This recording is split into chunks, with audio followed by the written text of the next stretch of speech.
By now, you know his bona fides. If you don't, I will share them with you. Bill Barnwell podcast, check that out. Obviously, you read him on ESPN.com. As sharp as there is on the NFL. And Bill, you're back. It's a new season. That's exciting. And we always look forward to the column about how a team could win the Super Bowl. All of them. You give us a path. For Philadelphia, they did it last year. What's the path for them look like this year? I think it's a lot about not just what they do, but what the teams around them do. Of course, you think about the Cowboys already struggling with injuries. Travis Frederick's out indefinitely.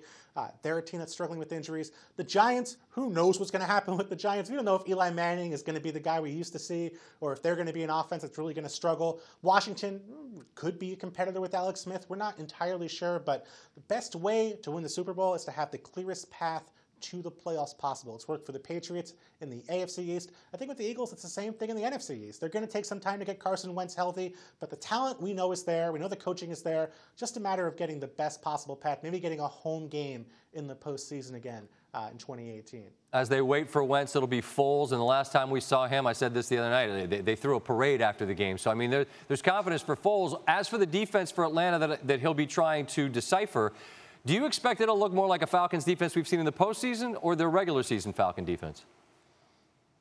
It's got to happen eventually. They're too good. They're too great during the postseason to never show this during the regular season. Think back to the 2016 playoffs. They shut down the Seahawks, shut down the Packers, really shut down the Patriots for most of that Super Bowl until they got gassed by a record number of plays.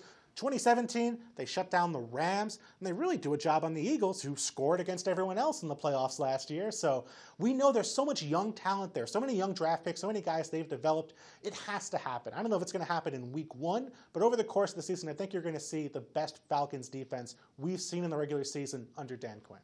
On the offensive side of the ball, that Falcons defense, the year they went to the Super Bowl you were just alluding to, they scored points like a video game. Steve Sarkisian comes in, and the play calling in the offense is scrutinized. What do you anticipate the Falcon offense shows in year two under Sark? Well, I just talked about how good the Falcons defense can be. I'm going to blame them for the problems with the Falcons offense last year, and here's why. You look at the numbers, the Falcons offense didn't get the ball enough in 2017. The Falcons defense allowed the most plays per drive, second most in terms of time per possession on defense, so they were on the field for a long time.